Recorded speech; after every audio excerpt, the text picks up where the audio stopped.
to kick it off and give Robin a moment. Perfect. Well, I just want to say thank you both again for joining us today. We want to say thank you to all the Merrimack Valley Chamber members as well for joining us. We this is a great hopefully a series of webinars with the Better Business Bureau. We appreciate them taking the time out of the schedule to speak with our members today and tell us about important information that every business needs to know. Scams and frauds are becoming more and more important to small businesses, to people individually as well. And we're really looking forward to hearing about that today to hopefully protect us and our small businesses from getting hacked in the future. So thank you for joining us today. Thank you to our speakers. The Merrimack Valley Chamber has a host of business webinars coming up, including a business networking event this coming Friday.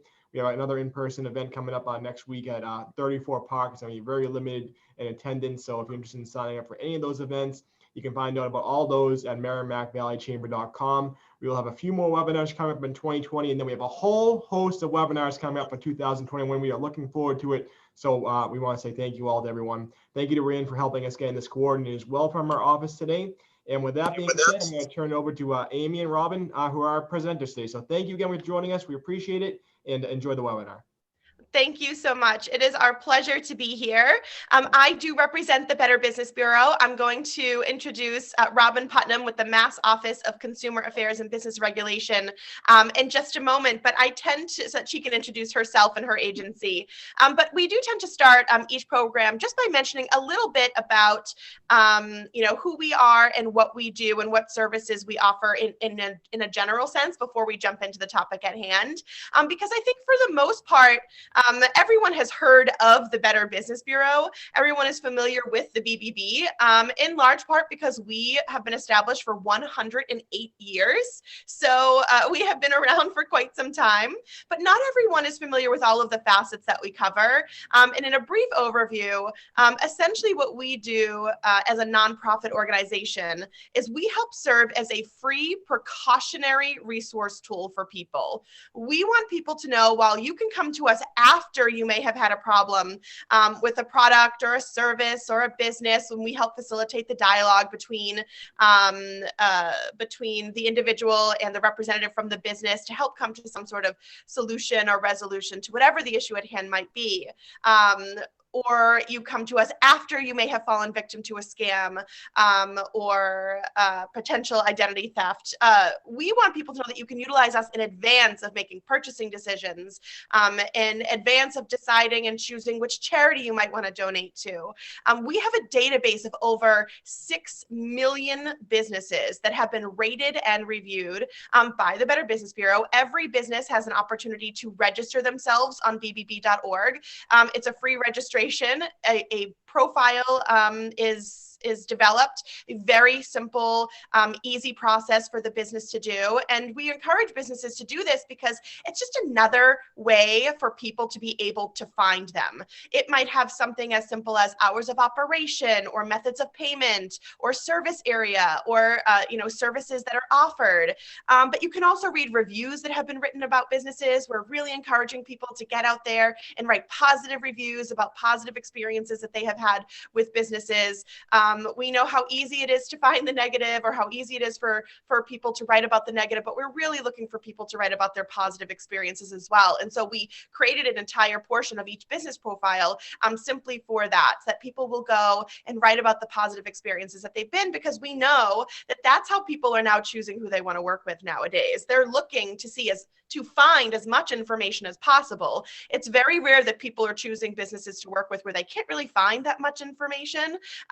Even if the information they're finding is, it's small, but we know that people want to find as much as possible, and that they're more likely to choose a business if there is an abundant amount of information on them. And positive reviews are a really great way for businesses to, of course, express to their community or have their clients express to the community, what type of business they are. So with that being said, over 6 million businesses that people can find on bbb.org, thousands of charity organizations via our Wise Giving Alliance. So we have information on businesses, information on charity organizations, and I'm going to type all of this information into the chat box. So I'll type our website, I'll type a direct link to the charity portion of our website, although you can access that directly via give.org or via bbb.org, and then find the charity portion of the website. And then everything that Robin and I are going to jump into today in regards to scams and fraud concerns, especially this time of year, you can find on our website as well. We are constantly updating our database. And in particular, we have something known as a BBB scam tracker. And this scam tracker is a really integral part of how it is that we help protect the community and inform the community. I will pop the link into the chat box, but our scam tracker, bbb.org/scam tracker, is somewhere for us to go for where we can report what we have experienced. And again, we're going to get into all of these intricacies in just a moment, whether it's phone calls, emails, text messages, letters. At some point down the road, when people are out and about again, it'll probably be people knocking door to door again. And it's just that we are looking for people to report what they've experienced. You do not have to have fallen victim to the scam itself in order to report it. In fact, we're hoping that you have not fallen victim or do not fall victim, but we want as much information as possible, even if it's just the phone number or the email address, or as we get into the topic of scams, the name of a business that's being spoofed or something like that. As much information as you can share. And it serves a dual purpose, because while it's somewhere for us to go to report what we have experienced, that means it's somewhere for us to go to stay up to date on what other people are reporting. And so we can go and report, but we can also just go and check and see what other people have reported. And in the year 2020, we have taken in over 46,000 scam reports just via our BBB scam tracker. You can search by location if you're just going to search and see what other people have reported. Location, name of scam, type of scam. You can search by how much money has been lost in your area. And it's really interesting too to sort of take a look at other places around the country, and it's very easy to click and to navigate into other locations to see that they're experiencing the same things that we have. And what I often find when I'm searching and looking at the other locations throughout the country, I'm noticing that if I see something that maybe we haven't seen yet, a few days later we end up seeing it or hearing about it, or someone starting to receive those phone calls. So it's just a nice way to stay educated and informed. And I'm going to pop that link up in here, but I also want to say, right, just as I'm introducing Robin, that every piece of information we take in via our BBB scam tracker, we share with the Federal Trade Commission. And then the Federal Trade Commission, the FTC, is the agency that will then work with other agencies and authorities like the FCC, the Federal Communications Commission, and helping to combat the issues at hand. In particular, over the course of the last few years, it has been the robocalls, and we're going to get into that more specifically and how we can help combat that on our own and within our own devices. But in particular, that's what that information is going towards. It's going to help those agencies and those phone providers too, because then they will start to work with the phone providers and helping to combat those concerns and those issues and those nuances. So, or nuisances, I should say. And so I'm going to pass this over to Robin so that she can introduce herself. We have been working together, the Better Business Bureau and the Mass Office of Consumer Affairs and Business Regulation, for over 5 years now in delivering these programs. Pandemic, we were delivering these programs in person jointly and delivered approximately 200 free programs every year on behalf of each of our organizations. And so we've been able to pivot now and deliver them virtually, which is really nice. Rob and I say it's nice that we're able to still connect this way, but more importantly that we can be, Robin can be in Western Mass at 12 p.m. and at 2 p.m. be on Cape Cod delivering another program. That may not have happened, or that wouldn't have been able to happen 9 months ago. So we're thankful for at least this opportunity, and thankful to the chamber. And don't hesitate if you have questions throughout to type them into the chat box. We'll also periodically just ask if anyone has any questions so far. And we're a small enough group that I feel that we'd be able to facilitate those questions throughout. But I'm going to allow Robin to introduce herself. Good morning. Thank you so much for having us. I do appreciate that, and everybody taking the time. It's always fun when your technology is a little sticky. But my name is Robin Putnam, and I work for the Office of Consumer Affairs and Business Regulation. We're a state agency located downtown. And even during the pandemic, I have to go in at least once a week and physically do a lot of things for different people in my office. But you know, as Amy mentioned, we've been able to pivot and do these programs, and it's really been, it's nice to still be able to connect. So anyways, our office has 5 different agencies that are underneath the umbrella of consumer affairs. We have the Division of Banks, Insurance, Telecommunications, and Cable and Standards. And so I always encourage people, you know, if you have an issue with something, whether it be you don't understand your cable bill and the cable provider is not being helpful, you can always call our hotline. Even during the pandemic, we do have our co-ops answering. We've been receiving, usually we receive between 200 and 400 calls a week. And during this pandemic, gosh, we've been receiving 500 to 700 calls. You name it, we've heard about it. And when I'm done, I will type the phone number into the chat box. It's 617-973-8787. We take calls Monday through Friday from 9 to 4:30. You will get a human being who will answer the phone. It's not an automated system. If we're super busy, just leave us a voicemail and we will call you back the next business day. So 3 of the programs that our office runs. One is the data breach reporting. So if there's a data breach that happens somewhere in the country and it affects just one Massachusetts resident, that entity has to report it to our office as well as the Attorney General's office. And I am the person who actually reviews every single data breach that comes through our office. Prior to the pandemic, we would receive 10 or 15 breaches a week. During this pandemic, fraud is on the run. It's insane. This week I've received just 50. Last week I had 150. So there's a lot of fraud going around nationwide. It's a little scary to hear about it and to read about it. 2 of the other programs that we run is the lemon law. So if you ever buy a car and it turns out to be a lemon, if you buy it through Massachusetts, I should say, we do have very strong lemon laws here, as well as we do run the home improvements contracting registration. It's not a license per se, it's just a registration. So we register about 39,000 contractors doing work in Massachusetts.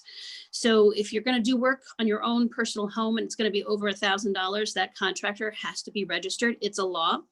And what it does is we have a program that if you have a complaint against your contractor, you can file a complaint through our office and we can be like a go-between and do an arbitration.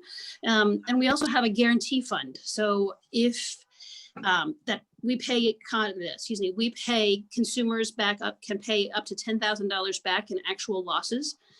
In 2019, we paid over $300,000 back to consumers who were dealing with contractors not doing great work.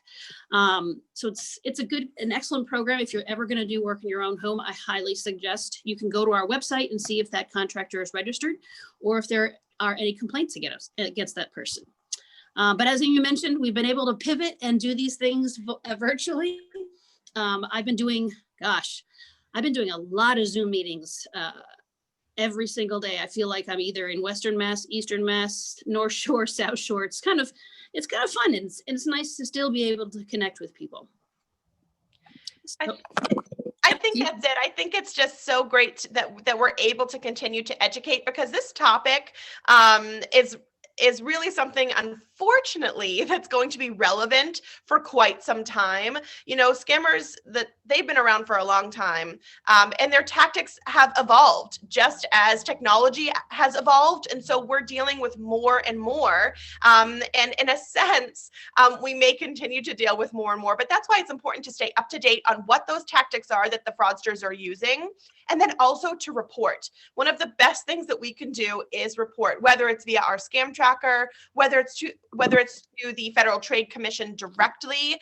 And I think for a lot of people, one of the reasons that we haven't reported in the past is because we just feel like, what is my one call going to do? What is my one email going to do?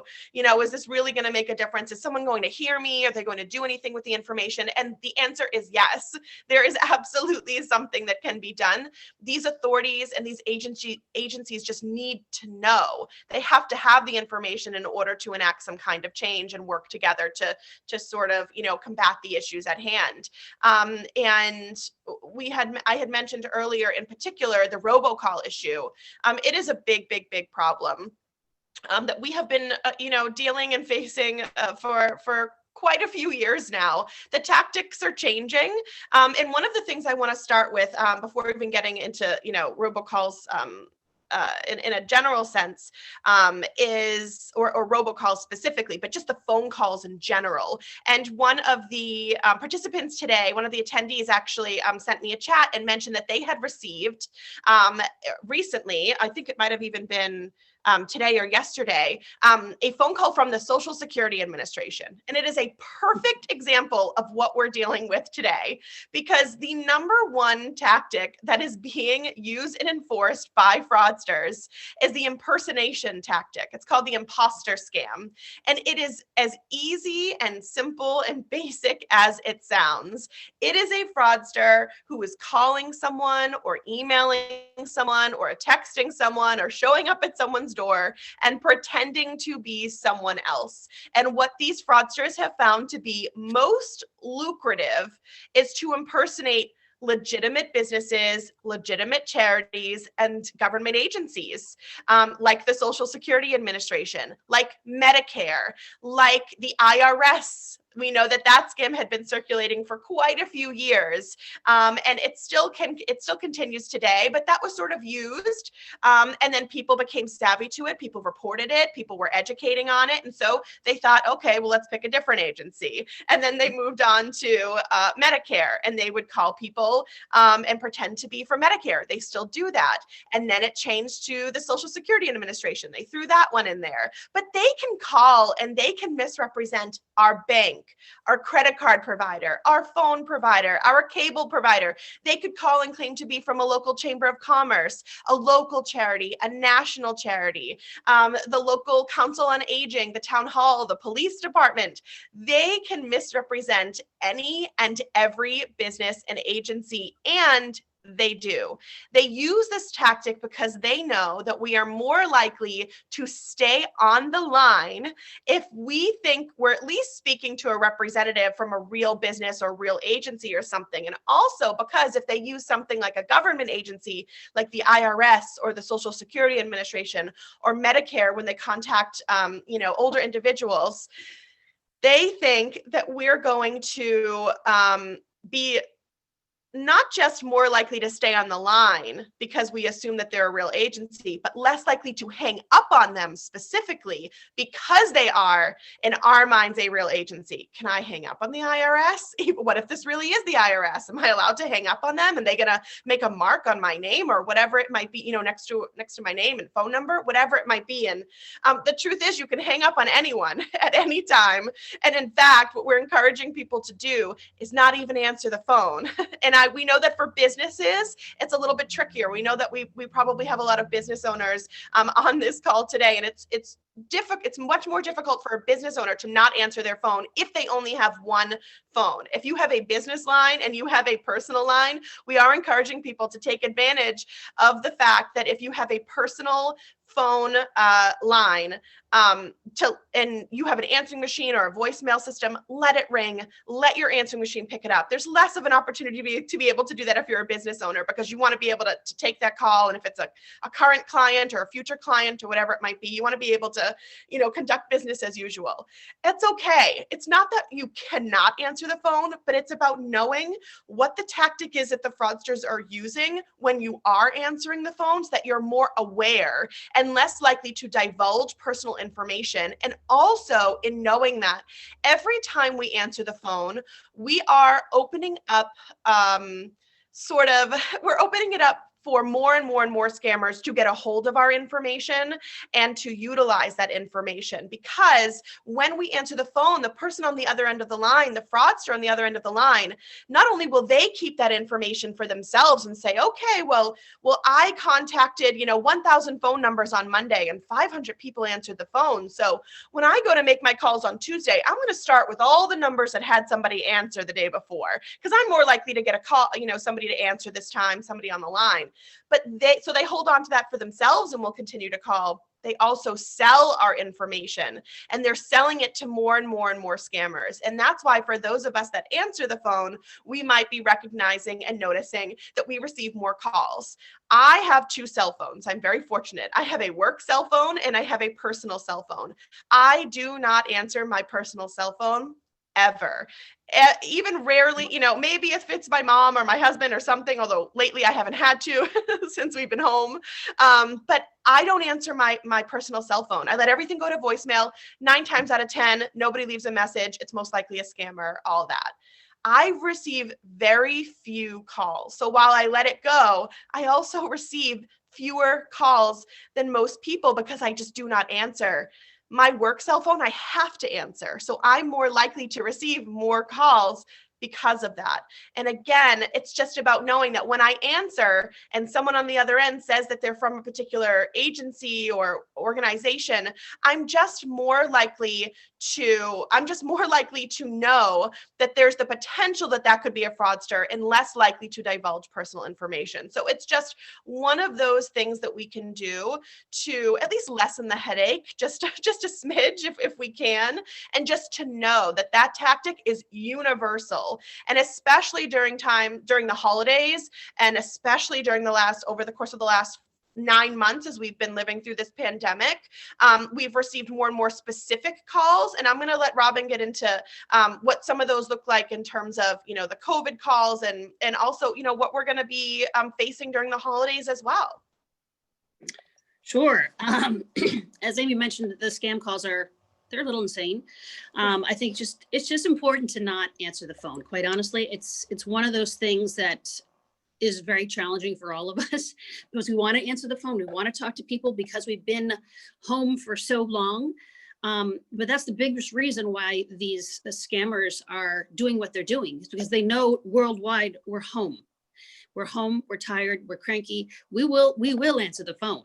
I think it's just challenging.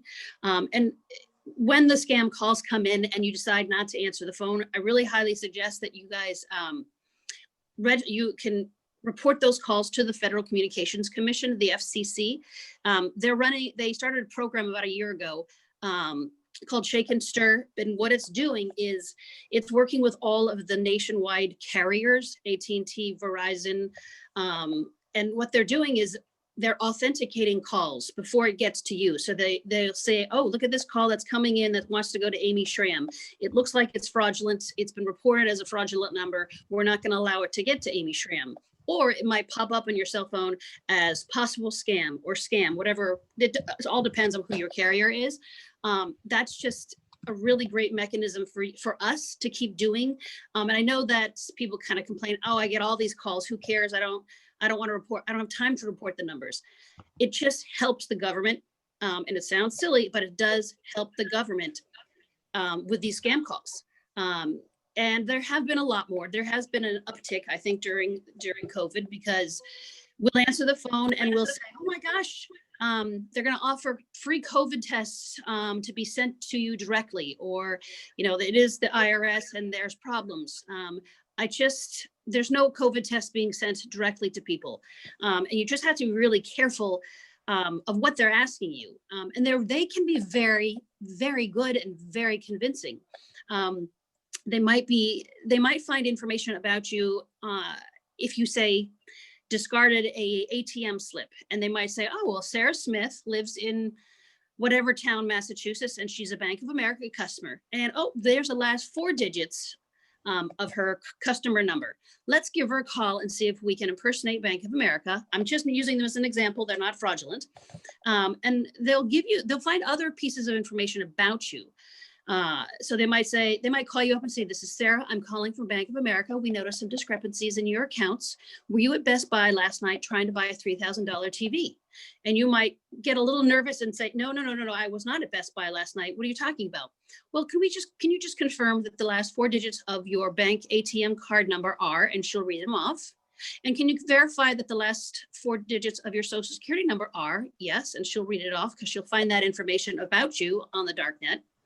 Oh, and can you verify that your 3 children are they all attend UMass Amherst? or your mother's maiden name is this, or your grandmother grew up in County Fermanagh in Ireland. They find little teeny pieces of information that you don't think would hurt you, but they use it against you to make you feel comfortable. It's basically called social engineering. So they're not asking for the big ticket items. They're not coming out and saying, you know, I have your social security number, or can you confirm what your social security number is? They give you the little pieces so that you might then say, oh, okay, wow, she knows who she's talking to. This is really Bank of America. Maybe I should give her more information. Even if it's your bank or your financial institution or your mortgage lender, I wouldn't give any personal information out over the phone to anybody who's reached out to me. Even if it is, say, your Visa, MasterCard, or Discover card, I would call them directly, find the 800 customer service number and call that number directly and say, look, I just got this text message, this email, this phone message saying that there's something wrong with my accounts. Can you walk me through this? And then you know 100% that you are actually reaching out to your financial institution. So the biggest issue too is there are apps that you can download to your smartphone that will scramble your own phone number.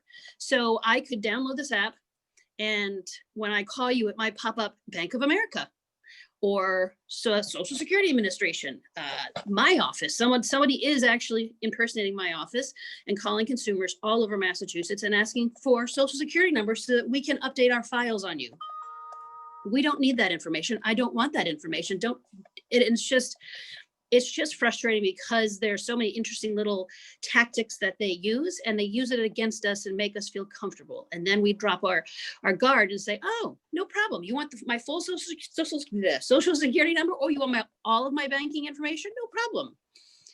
You just have to be a little wary of answering that phone, unfortunately. And it's interesting too, because I think a lot of people would assume that if there's something coming through the mail, or if there's something online, you know, if there's an online advertisement, or if there's an email that's coming through, or a website, then it's more likely to be legitimate because it's online, and that it would be easier to find the fraudster if it was a fraudster that had created it. And unfortunately, it just doesn't work that way. We talk about the phone scams first and foremost because they're certainly universal, and because the tactic that the fraudsters use is universal.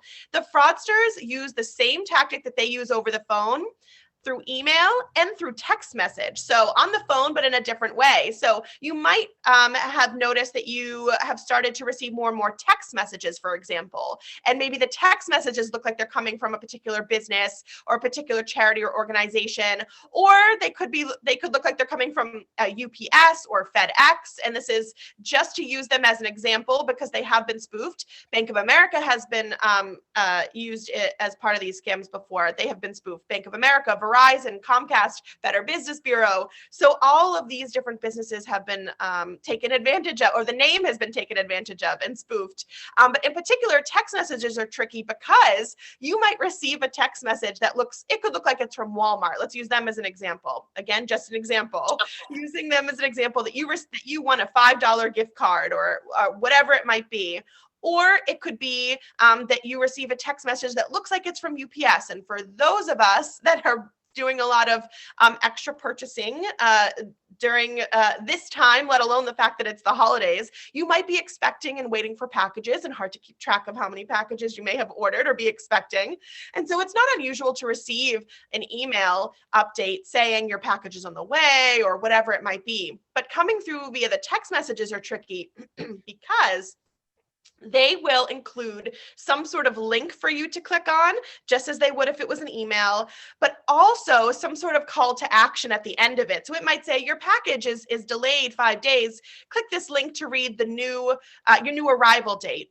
Or it will say after it, in addition to, if you'd like to stop receiving updates from UPS or FedEx via text message, reply stop, or reply no, or reply something to this text message. And that's a tactic that they're using because they know we don't want to receive these text messages for the most part. We don't want to be contacted, incessantly as we can be by these in these types of ways. We want to be more in control of how we're receiving information. And so it's not unusual for us to click stop or remove from list or no or not interested. Or sometimes they say just reply with the letter N for no or S for stop. But that's their tactic. It's just like with the phones. That's, when we answer the phone, that's their way of knowing that there's a human on the other end of the line. And then that's their way of knowing that, okay, well, I've contacted them via this method, or pretending to be UPS. Maybe tomorrow I'll pretend to be somebody else and I'll get some more information out of them or whatever it might be. So be very wary. The same thing happens when we get the calls. They've just, when we have the calls and we're speaking to someone, or if it's automated, they've just changed it, or they've just, in addition to added the text messages to it, where you can just reply via text, as opposed to when we answer the phone and they say, if you'd like to stop receiving these calls, press 9 to be removed from our list, or press 7 to be removed. And that's the same type of tactic. They just want you to press the button. The more inherent danger in responding to the text messages, or clicking on the text message links, or clicking on the links that are embedded.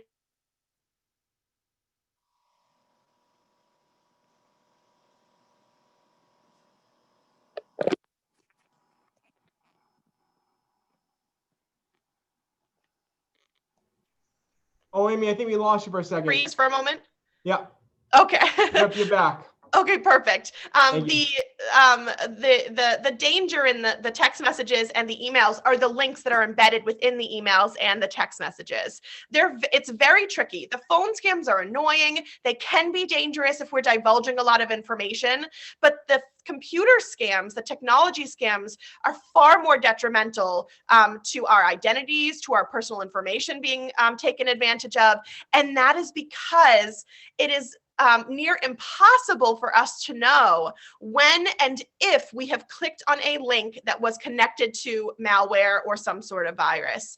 There's no flashing lights that go off on our computer that say, you clicked on something you shouldn't have, or you clicked on a virus, turn back now, call the IT department. It doesn't work that way. The links are sophisticated. And typically our computers will function as normal. And oftentimes they pose themselves as pop-ups. It might look like it's coming from Microsoft. And again, I'm using them as an example because they have been spoofed before. It could be a Microsoft pop-up, a pop-up that looks like it's from Microsoft, the header, the logo, those colors that we all know. And it might say, there's an update for your computer, or we've detected a virus. Click on this link and we'll scan your computer for you. The best thing to do in any of these situations, and this I'm sure is going to sound like common sense and something that we're all taking advantage of and utilizing for our personal safety anyway, but taking that step back and not taking really anything at face value. It's not that you can't trust anyone or anything, it's that you can't trust everything and everyone. And if we're sort of always consciously aware of that, and consciously aware that these are the basic tactics that they're using, and that they can just alter ever so slightly, even if it's just by name, an email coming that looks like it's from UPS, an email coming in that looks like it's from FedEx, an email coming in that looks like it's from Comcast. If you have accounts with any business, whether it's your bank, your credit card provider, if you do online banking, the best thing for us to do is to go directly to that site. Or if you use the app, those are known to be safer, to download the app for your bank and do your online banking through there. If you had received an initial, maybe it's a package that you sent and you're receiving an email about where your package is on the way to get to its destination. You should have received a printout from the post office. Go directly to the post office website, type in the tracking number there, and vice versa. It's always about us being the ones to initiate the communication and to do our own due diligence to be sure that we are communicating and connecting with a real business, a real representative from a real business. And more often than not, what we really encourage people to do, even if you're receiving an email, let's say it's from Comcast, let's say you receive an email from Comcast. You typically receive emails from Comcast because you're a Comcast subscriber, but you just want to be sure. Usually you receive them on the 15th of the month, and today's the 18th, and you just want to make sure that they didn't change their date, or that they did change their date, and that's the new day you're going to receive your email. Call Comcast. We can provide you the appropriate number for Comcast. We can provide you the appropriate number for any business. Same with Robin's agency. It never takes as long as we think it's going to do a tiny bit of research on our end before we go ahead and communicate. And this really does go for businesses as well. Obviously, for bigger businesses that send, hundreds of emails a day or thousands of emails a day or correspondences a day, it's a little bit trickier. But I have spoken to business owners who have said that anytime they send an attachment to in an email to someone, they will also call that person, and whether that person answers or not, they'll leave a voicemail, and they will say, I just want you to know I'm sending you an email at 3:00 today. It has an attachment. It's safe to open. And they, a lot of businesses are taking advantage of this, and a lot of people are taking advantage of this because they know that they need to, because they know that there are fraudsters that are impersonating, the CEO of a company or the owner of a company, a president of a company, and emailing their employees, because they know that the employees are more likely to open that email and click on whatever link is inside. And it's really, really tricky, and it's near impossible, if not impossible, for us to know if the email coming in is legitimate or the phone call coming in is legitimate. And it never takes us as much time on our end as we think it's going to. And I just think it's really, really important to know that most of the time the fraudsters and the scammers get away with as much as they get away with, because they don't think that we'll take the time to do our own due diligence, and it never does end up taking that much time. And the same thing goes for the banks, like we mentioned. It's not unusual for your bank to call you, especially if you're a business owner, for the bank to call you and say, we noticed some unusual transactions. We just want to verify if this was you at this time. Did you purchase a product here? Did you wire money here? So that is common. Our banks are paying very close attention to us. And because of that, we're receiving more calls from them. However, even if it is your bank that's calling you, I assure you they would rather you hang up on whoever it is that's calling you if you've answered, and then find the appropriate customer service number for your bank. And, it might take a few more minutes to get in touch with whoever it is, a real representative from that bank or from your credit union or from your credit card provider, but they would much rather prefer you hang up on the call that's coming in the off chance that it wasn't really them, and call them back and speak to someone that at least is a real representative from their bank and can handle the concern. And more often, one of two things can happen. You're going to hang up on the person that called you. You're going to find the number for your real bank. You're going to say to them, look, I just received a call from someone saying that they were from the bank. They said that there was an issue with my account. Can you verify if that's true or not? They're going to say one of two things. Yes, that was us. Thank you so much for calling us back. Let's handle the situation. Or they're going to say, no, that wasn't us. It must have been a scam. And what this is now doing is allowing you the opportunity to have revealed to the bank, oh, I received a call from someone claiming to be you. They now know, and they can now put an alert out for the rest of their clients and the rest of their members, so that other people are less likely to fall victim to that scam. Because chances are the phone call you received is one in a million, really. I mean, one in a few hundred, one in 1,000. We are not targeted specifically. And I think it's really important to note that and to remember that. No one is targeted specifically in regards to these scammers until we start to divulge more information. So we are phone call number 625 out of 1,000 for the day. But as we answer more and as we start to divulge more, then the fraudsters will continue to contact us more and more, because they know that if we stayed on the line for maybe 30 seconds today, maybe tomorrow they can get us to stay on the line for 60 seconds and divulge even more information. So just be very aware of that the more we are taking that step back and contacting those agencies and those charity organizations, especially now during the holidays, do not hesitate that if you're receiving a call for soliciting for donations from a charity, whoever the representative is that you're speaking to, you could very simply say, is there a phone number that I could call you back at? Maybe they'll give you a phone number. Chances are they won't, because it's going to be a scammer, and they won't have a number to give you, because if they give it to you, you can report it to the authorities. But to find the number for the charity that you're looking to donate to. And it also, again, will alert the charity, it will alert the business that there's someone out there misrepresenting them. And again, chances are you won't be the only one to have received that call or those email correspondences. Are there any questions? I know we've really covered a lot before. There's been a few questions that we've sort of filtered through that have come in privately that we've covered. For example, someone had asked about, who we should be reporting this to, and Robin, you covered it. But are there any questions? Anyone, please feel free to unmute yourself. Feel free to type it into the chat box if you're more comfortable with that. However you would like to ask. We just want to make sure we're covering anything and everything that you were hoping to hear today. And there's a lot.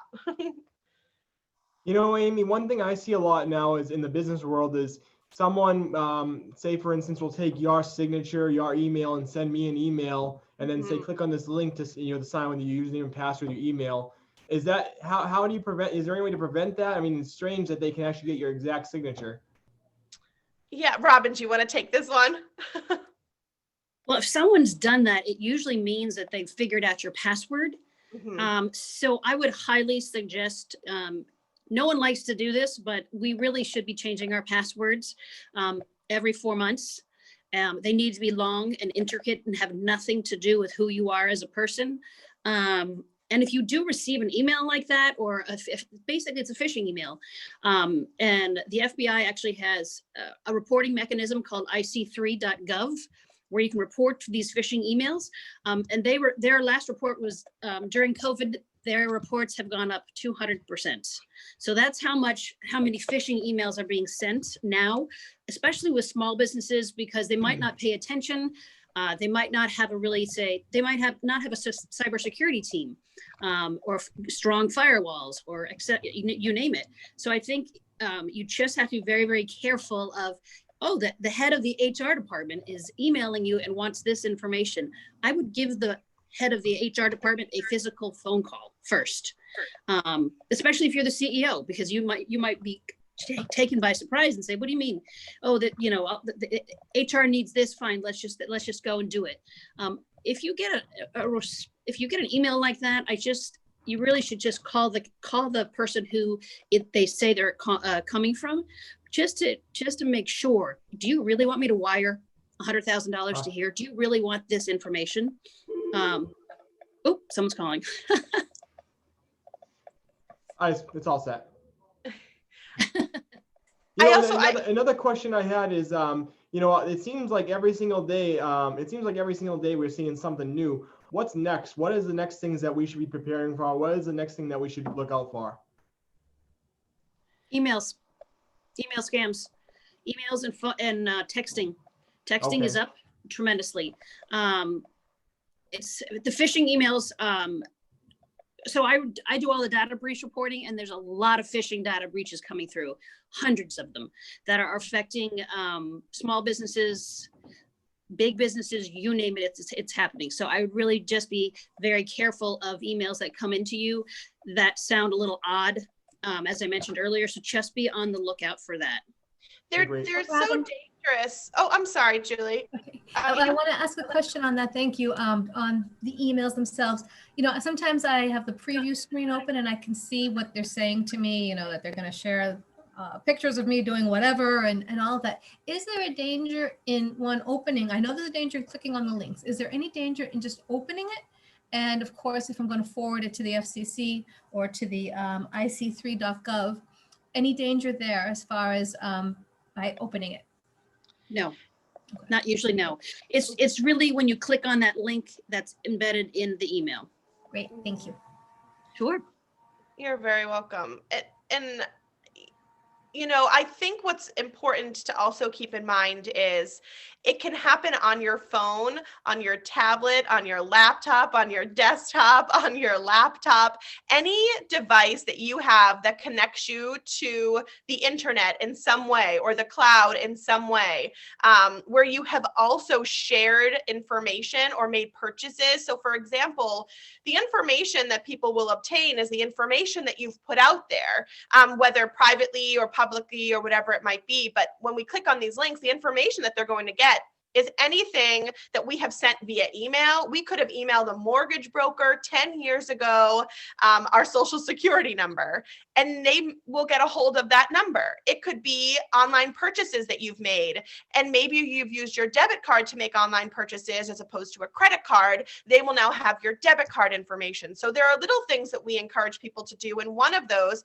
especially now where most of our purchases are made online over the course of the last 9 months, that's how people are making their purchases. They're buying things online.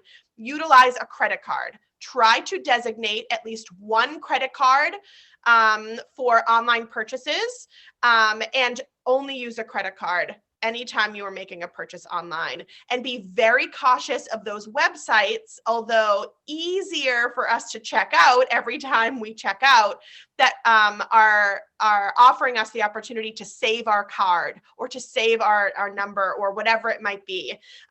It takes a little bit more time and a little bit more effort on our part to retype in our credit card number every time we make a purchase, but it is worth it. Even if it's encrypted, it's just safer. Unclick that button, type in your method of payment each time, and try to utilize that credit card. A credit card in general, if we're being completely honest, is safer to use as a method of payment in general, if you're in person as well, but certainly anything online, because we know your debit card is connected to your cash. And if someone gets a hold of that, then they could drain your account. They can drain your account very quickly, and they can drain all of it, as opposed to the credit card where, there still might be some disputes. You have to file a dispute. It might take 2 to 3 months for everything to be cleared, but you're never without the money. You're never without whatever the transaction was that you're trying to dispute. You're not without that, as opposed to it, when it's your debit card. And it's just a tiny little thing that we can do. And if you're someone that writes checks, that's okay. I still have a few accounts where I write a check every month to pay. I just make sure that those are placed into a safe mailbox or directly dropped off at the post office. If you have a mailbox that's attached to your house or at the end of your driveway where you put a red flag up every time you want the mailman to make sure that they take something, that is a big red flag and something that we should really try to avoid doing, because people will take note of that and they will still go through people's mailboxes, believe it or not, and they will take mail out, and important mail more often than not, as well as dumpster diving. And this is not off topic, but something I think is really important to note too, that there are still people that will go through trash. And one of the most simple, basic ways that we can prevent fraud from occurring for us and people obtaining our personal information is just to shred anything and everything that has your personal information on it, your name, your address, the last 4 digits of a credit card, the last 4 digits of your debit, if it's a receipt, whatever it might be. Shred.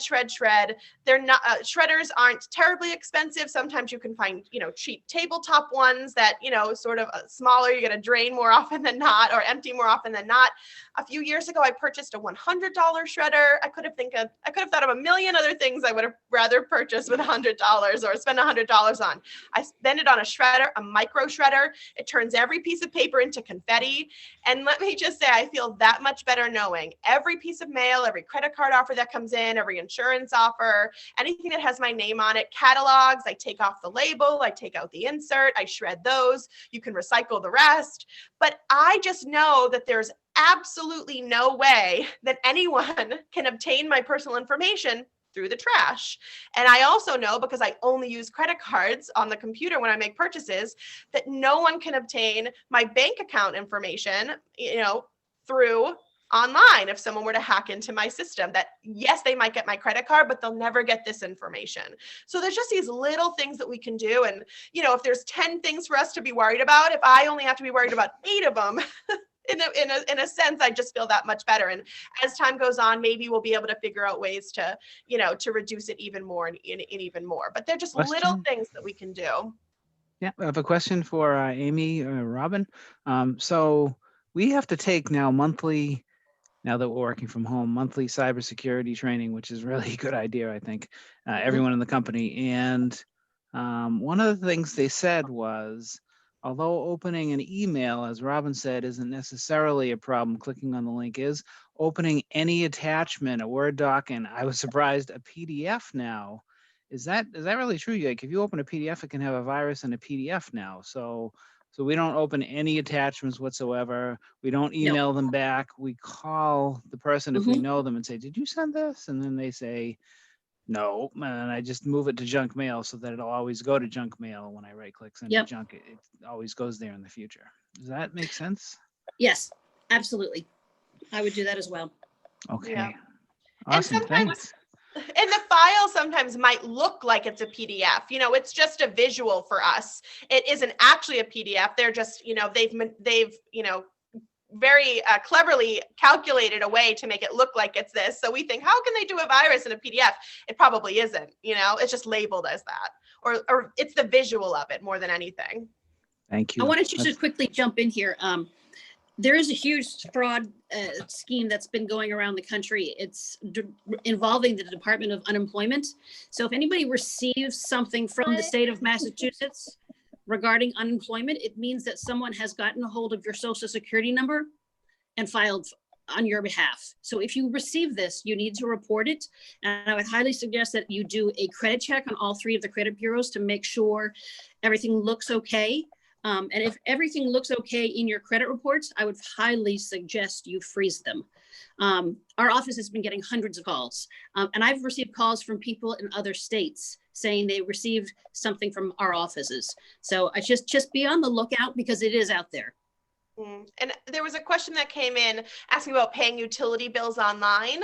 And one of the things that is just a little bit safer is if you have, if it's your bank that has an app, or if your utility company has an app, the apps themselves are safer than just going directly to their website. So and I'm just using this as an example. I'm not saying the website is not safe, but Bank of America, the app, is much safer than bankofamerica.com through your web browser. So if you have the opportunity to do, to pay bills that way, or if Comcast has an app, that would be a safer way, because that was one of the examples, or if AT&T has an app to do it. Or a lot of people, if there isn't an extra fee added on, will pay over the phone. I try to do that as often as I can too. Just sort of, make a quick call. I just did it, with a life insurance provider. I paid over the phone. It took 3 minutes, and then, that was that. But it's really about our own comfortability level too. I think that's important to keep in mind.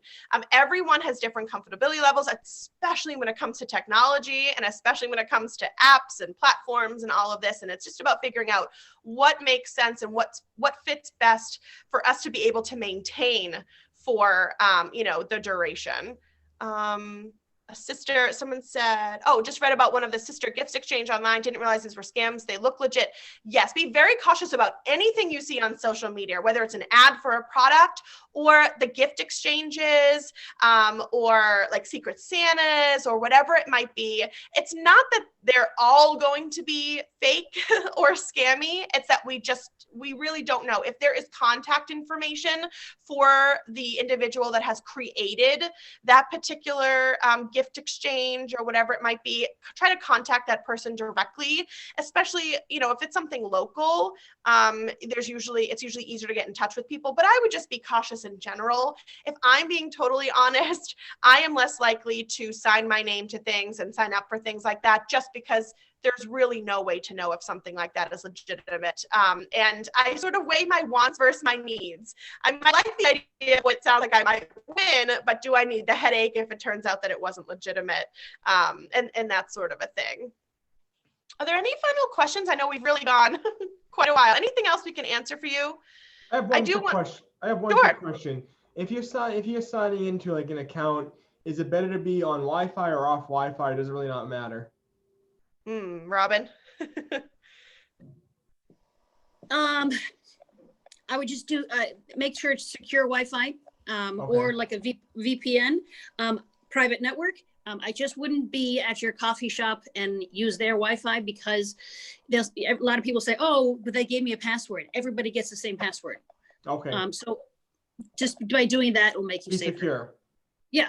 Okay. As long as it's private and it's contained and you know who has the other information. You know, we have to really caution people. If you have children and you allow your children's friends to come over and you give them your Wi-Fi password, it sounds kind of, you know, kooky that we have to really, you know, disclaim that, but be really cautious about who it is that you offer those to. We just never know. Or friends or neighbors or whoever, you know. It could be anyone. Perfect. Any last questions? Anyone? All right, well, with that being said, I want to thank both Amy and Robin for presenting today for the Merrimack Valley Chamber of Commerce. We appreciate it. It's a great presentation. You know, hopefully none of us ever have to worry about what they said, but it's good to be prepared so we don't have to worry about this type of stuff. And this is a great first webinar with the BBB. We hope to do another one, hopefully maybe next month or the following month. So hopefully this will be a series rolling through, but thank you all for joining us. We appreciate it. As I mentioned, we have a networking program, virtual networking program this Friday. You're welcome to sign up for it at merrimackvalleychamber.com. But thank you to Amy and Robin again, and have a great day. Thanks, you too. Thank you so much. Thank you.